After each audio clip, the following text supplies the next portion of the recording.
UPSC 2026 के लिए जिन लोगों ने फॉर्म भरा है वो कल से काफी ज्यादा परेशान हैं। हालांकि कल हम लोगों ने इस टॉपिक को डिस्कस किया था कि यूपीएससी 2026 के एस्पिरेंट्स को एक ईमेल भेज रहा है और उनसे कुछ डॉक्यूमेंट्स की डिमांड भी कर रहा है और उनसे कंफर्मेशन भी मांग रहा है। कल की वीडियो में मैंने आप लोगों को बताया था वो ईमेल क्या है, क्या करना है उसको लेकर आप लोगों को, क्यों इस बार यूपीएससी ईमेल भेज रहा है। लेकिन उस वीडियो के बाद बहुत सारे कमेंट आप लोगों के आए हैं, बहुत सारे डाउट्स हैं, इतने सारे कमेंट है कि मैं रिप्लाई नहीं कर पा रहा हूं।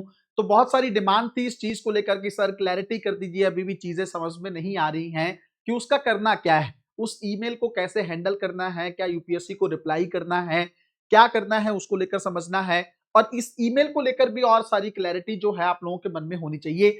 तो शुरू से लेकर अंत तक जितने भी आप लोगों के डाउट हैं वो इस वीडियो से सॉर्ट आउट हो जाएंगे।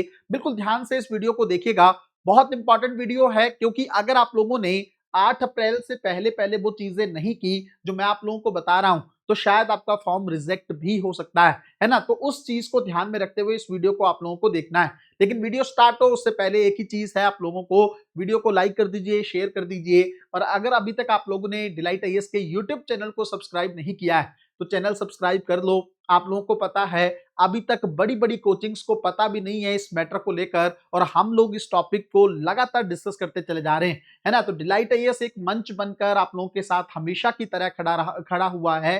तो इतना तो मैं आप लोगों से एक्सपेक्ट करता हूं कि आप लोग यूट्यूब चैनल को और टेलीग्राम चैनल को ज्वाइन करके डिलाइट आईएएस के प्रति अपना प्यार जरूर दिखाएंगे। अब सीधा हम लोग मुद्दे पे आते हैं, थोड़ा ध्यान से समझिएगा। पहली बात तो मैं आप लोगों को बता दूं कि यूपीएससी ने ईमेल किसको भेजा है ना। बहुत सारे लोगों को डाउट है कि सर हम जनरल कैटेगरी में हैं, हमें भी ईमेल आया है, कोई कह रहा है मुझे मैसेज आया है।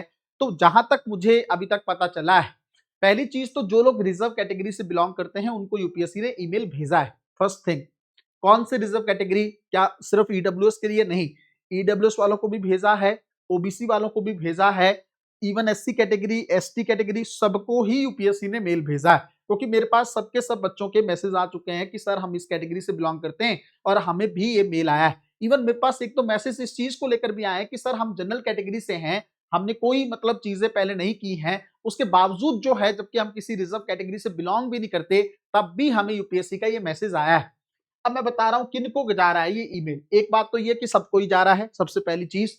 दूसरी बात ये है कि जनरल कैटेगरी वालों को क्यों फिर मिल रहा है जब रिजर्व कैटेगरी वालों को जाना चाहिए। उन्होंने हो सकता है पहले कभी ओबीसी से फॉर्म भरा हो या हो सकता है पहले एससी का फॉर्म भरा हो, इस बार उन्होंने जनरल डाल दिया हो। मैंने आप लोगों को बार बार कई सालों में समझाने की कोशिश की है, एक बार जो कैटेगरी आप लोगों ने चुन ली, हाँ ईडब्ल्यूएस को लेकर जरूर इश्यू हो सकता है कि पहले आप जनरल में रहे हो, अब आपने ईडब्ल्यूएस बना लिया तो आप लोग ईडब्ल्यूएस से अप्लाई कर रहे हो, क्योंकि उसमें अटेम्प्ट का इशू नहीं है तो यूपीएससी को ज्यादा दिक्कत नहीं है, आप कर सकते हो। लेकिन ईडब्ल्यूएस को लेकर भी आपके डॉक्यूमेंट्स जो है प्रॉपर होने चाहिए। देखो बार बार एक ही बात मैंने फॉर्म के टाइम पे बोली थी ना आप लोगों को कि चाहे ओबीसी से हो, चाहे एससी से हो, एसटी से हो, ईडब्ल्यूएस से हो, आप लोगों को जेन्युइन चीजों को लेके चलना है। अगर आप लोगों को लगता है कि भाई मेरे डॉक्यूमेंट्स जो हैं वो कहीं ना कहीं पे जेन्युइन हैं, इस साल के बने हुए हैं और यूपीएससी के डिमांड के अकॉर्डिंग है, आप कहेंगे सर यूपीएससी की क्या डिमांड है, एक सेंट्रल लिस्ट में आपकी कास्ट होनी चाहिए, दूसरा डॉक्यूमेंट सेंट्रल होना चाहिए। स्टेट का डॉक्यूमेंट बनेगा स्टेट से ही वो, बट बनेगा सेंट्रल के लिए, है ना, तभी जाके आपको यूपीएससी या सेंट्रल की जो जॉब्स होती हैं उसके अंदर रिजर्वेशन मिल पाएगा। एक चीज अगर डिमांड के अकॉर्डिंग बना हुआ है। कई लोगों के अभी भी मैसेज आ रहे हैं कि सर मैंने पुराना लगा दिया था पिछले साल का, अब क्या करूं। देखो पहली बात तो इतना बोलने के बाद ये नहीं करना चाहिए था आप लोगों को, फिर भी अगर आपने कर दिया है, ये भी बहुत बड़ा डाउट है बच्चों के मन में, तो अभी ओबीसी के साथ ही कंटिन्यू करो। अगर आपको लग रहा है पुराना सर्टिफिकेट है कोई दिक्कत नहीं है, बट आपको ये तो कंफर्म है ना कि आप सेंट्रल लिस्ट में हो, अभी आपने नया सर्टिफिकेट बना लिया है, नहीं बनाया तो जल्दी से नया सर्टिफिकेट बना के रखो। जैसे ही प्रीलिम्स होगा डेफ के लेवल पे, डेफ 1 जो भरा जाएगा तो उस समय यूपीएससी को ईमेल डाल दो या जो अपडेशन है उसमें यूपीएससी को बता दो कि भाई मेरे से एक गलती हो गई, मैंने पुराना सर्टिफिकेट भर दिया था, अब मेरे पास मैं आप लोगों को नया सर्टिफिकेट दे रहा हूं और ये मेरे जो हैं साथ के वैलिड प्रूफ्स हैं, है ना। तो अगर आप जेन्युइन हो तब तो घबराने की जरूरत ही नहीं है। फॉर्म में गलती हो गई है इसीलिए यूपीएससी आपको फिर से एक मौका दे रहा है कि यहां पे एक बार फिर से देख लो, कहीं आपको लगता है कि हाँ कहीं कोई चूक हो गई है तो सही कर लो, है ना। अच्छा यूपीएससी मौका क्या दे रहा है कि सिर्फ एक ही मौका दे रहा है कि क्या मौका, कि आप रिजर्व कैटेगरी से खुद को जनरल में डाल सकते हो। क्या कर सकते हो, रिजर्व कैटेगरी से जनरल में। जनरल वाले खुद को रिजर्व नहीं कर सकते, इस बात को समझिएगा, ये मौका नहीं दे रहा है वो। आप ओबीसी से हो, ओबीसी से जनरल में जा सकते हो, आप ईडब्ल्यूएस से हो, ईडब्ल्यूएस से जनरल में जा सकते हो, ये मौका तो दे रहा है। तो एक सवाल ये भी है कि क्या सर अगर हम कंफर्म कर देंगे तो क्या तुरंत जनरल में कर देगा? नहीं, यूपीएससी ने ईमेल में लिखा हुआ है कि हम अपने लेवल पर पहले कंफर्म करेंगे, चेक करेंगे कि आप सही मायने में जो है हो जनरल में, नहीं हो, आपका डाटा क्या कहता है, डॉक्यूमेंट्स क्या कहता है, तो आपको। पर मेरी बात ये भी आप मान लीजिए कि अगर आप लोग इस बात को कंफर्म कर देते हैं कि जनरल में हमें जाना है तो यूपीएससी कर देगा, कोई खास उसमें प्रॉब्लम नहीं है कि जनरल में तो देखो आपको कोई दिक्कत है नहीं, है ना। तो पहली बात, रिजर्व कैटेगरी से जनरल में जा सकते हो, ये यूपीएससी ऑप्शन दे रहा है। जिन लोगों का सर्टिफिकेट पुराना है वो ये अभी इसको मत मानो, आप ये मत करो कि अब देखो कई लोगों ने कहा कि सर क्या हम जनरल में कर दें खुद को, अरे क्यों करना है, अगर आप ओबीसी से हो और पहले आपने भर रखा है ओबीसी से ये अटेम्प्ट, तो अभी मत इश्यू करो। सर्टिफिकेट पुराना होना कोई बहुत बड़ा इशू नहीं है, हालांकि यूपीएससी इसको लेकर बार बार बोला भी है कि पुराना नहीं होना चाहिए, उसके चलते लोगों को जो है सर्विस जो है उससे रोक दिया गया है पिछले साल में, है ना। कई लोग अभी भी कोर्ट के चक्कर लगा रहे हैं उस चीज को लेकर, लेकिन फिर भी एक चांस है, चांस ये है कि आप डेफ के लेवल पे, है ना, यूपीएससी को अपडेट कर दें, ईमेल डाल दें कि सर मेरे से गलती हो गई, अपनी गलती को स्वीकार कर लें, तो फिर यूपीएससी हो सकता है आपको मौका दे दे, ज्यादा दिक्कत इस चीज को लेकर नहीं होगी, है ना। अच्छा, ईमेल के पॉइंट ऑफ व्यू से जल्दी से बात करते हैं कि क्या करना है। देखो उसमें ना एक कंफर्मेशन मांग रहा है यूपीएससी आपसे, क्या आप सच में रिजर्व बने रहना चाहते हैं, आपको सिर्फ उसको प्रोसीड करना है ना। उसमें 2 लिंक दे रहा है, विंडो ओपन होगी, उस विंडो में ओपन होने के बाद आपको देखना है कि क्या आप जनरल में जाना चाहते हैं या उसी को कंफर्म करना चाहते हैं। अब एक सवाल और है कि सर अगर हम कुछ भी नहीं करते हैं, मान लो हम कुछ करते ही नहीं है, तो इसका मतलब आपको ऑलरेडी उसी में कंसीडर किया जाएगा जो आपने फॉर्म में भरा है। मेरी बात समझ गए कि नहीं, कि फॉर्म में अगर आपने ओबीसी भर रखा है तो आपको ओबीसी माना जाएगा, फॉर्म में अगर आपने जनरल भर रखा है तो आपको जनरल कंसीडर किया जाएगा। फिर आपको घबराने की जरूरत नहीं है। कई लोग परेशान है कि सर अगर हम कुछ नहीं करेंगे तो क्या हमारा जो है एडमिट कार्ड ही नहीं आएगा। नहीं नहीं, ऐसा नहीं होगा। हाँ, अगर यूपीएससी वेरिफिकेशन कर रहा है और आपकी चीजें मिसलीड हो गई हैं और आपने यूपीएससी को कंफर्म नहीं किया है, मेरी बात को ध्यान से समझिएगा, फिर से मैं बता रहा हूं एकदम आसान भाषा में समझिएगा। अगर आपने पिछले सालों में जनरल कैटेगरी से भरा था और अब आप लोग कुछ और भर रहे हो, कैटेगरी मिसमैच कर रही है और उसके बावजूद आप यूपीएससी को कंफर्म नहीं कर रहे हो, तो शायद आपका एडमिट कार्ड रुक सकता है। मैं फिर से दोहरा रहा हूं, अगर आपने मिसमैच किया है और कंफर्म भी नहीं कर रहे हो 8 अप्रैल तक, यूपीएससी को आपको कंफर्म करना होगा कि हाँ ये मैं इसी कैटेगरी में हूं, कोई दिक्कत नहीं है, मेरे पास ईडब्ल्यूएस के लेटेस्ट डॉक्यूमेंट्स जो हैं वो बने हुए हैं, वैलिड प्रूफ्स जो हैं मेरे पास अवेलेबल हैं। अगर आप इस चीज को यूपीएससी को कंफर्म कर देते हो तब आपको किसी तरह की कोई दिक्कत जो है नहीं होगी। बट अगर आप इसको इग्नोर करते हो तो फिर आपको हो सकता है कि आपका एडमिट कार्ड भी यूपीएससी रोक दे, तब आपको दिक्कत का सामना करना पड़ सकता है। तो मुझे लगता है थोड़ा ध्यान से फिर से 2-4 बातें मैं बताता हूं। पहली बात, ईमेल नहीं करना है यूपीएससी को। कई लोग कह रहे हैं कि सर क्या हमें यूपीएससी को ईमेल डालना है, वो तब है अगर यूपीएससी आपसे मांग रहा है। आप अपना मेल चेक कर लीजिए, हो सकता है मेरे पास जो मेल आए हों और बाकी लोगों के पास जो मेल हो उसमें थोड़ा सा डिफरेंस हो, पॉसिबिलिटी है इस बात की, इसलिए मैं आपको कह रहा हूं बस एक बार मेल चेक कर लीजिए। अगर मेल के अंदर ये लिखा है कि आपके जो है ये जो आपका रिजर्वेशन कैटेगरी है इसके अंदर इशू है, आप डॉक्यूमेंट्स भेजिए, अगर तो यूपीएससी कह रहा है तब तो उसी ईमेल आईडी पे, और अगर आपको ईमेल आईडी नहीं पता है, मान लो उस पर रिप्लाई नहीं करना आता है, तो मैंने पहले यूपीएससी की ईमेल आईडी बता रखी है, नहीं तो उसी ईमेल आईडी पे जिसमें मेल आया हुआ है उसको यूपीएससी को रिप्लाई करिए और अपने डॉक्यूमेंट्स को भेज दीजिए। बट मेरे हिसाब से जितनी चीजें मुझे मिली हैं और मैंने चेक किया है उसमें यह है कि आपको अभी ईमेल नहीं करना है। यूपीएससी सिर्फ ये कह रहा है कि आप कंफर्म कर दो, बाद में आप जो है वैलिड प्रूफ जो है यूपीएससी को दिखा देना, है ना। तो प्रोसीड कर लो ताकि अपनी तरफ से कंफर्म रहो।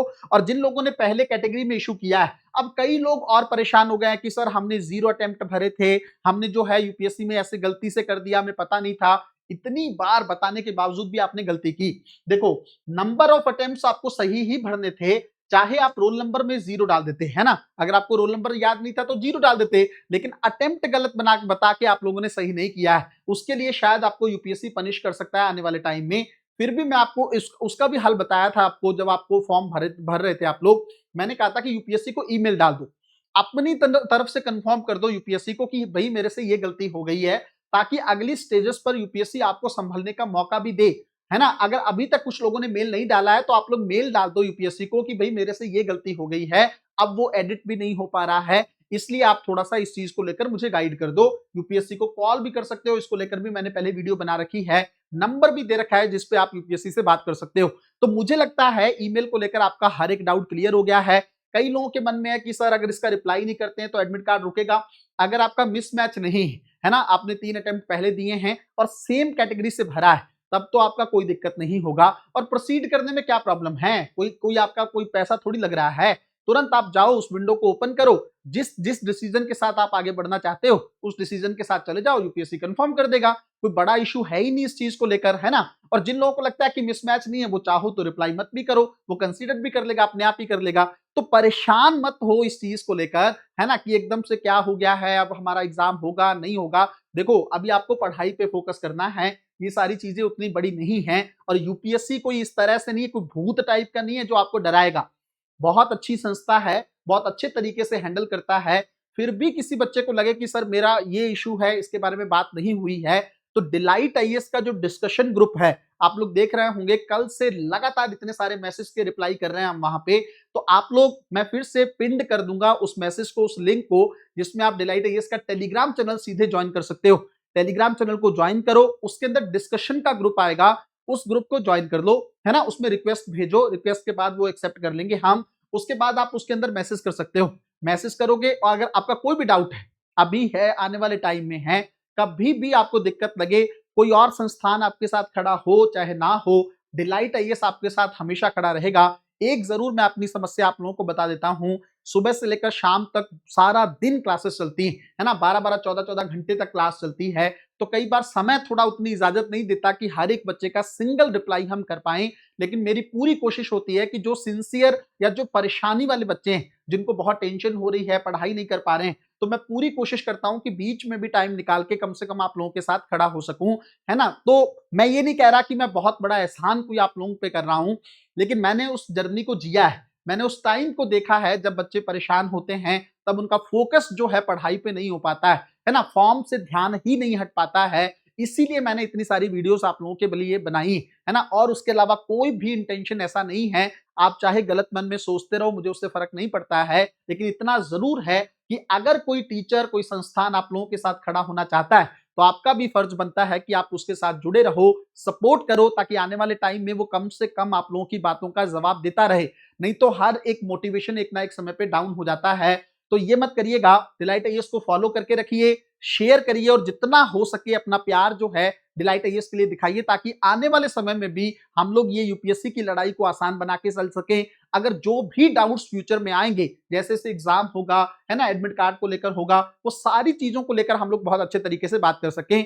मिलते हैं अगली वीडियो में, तब तक अपना ध्यान रखिए, अपनी पढ़ाई को बहुत अच्छे तरीके से करते रहें। बहुत बहुत धन्यवाद।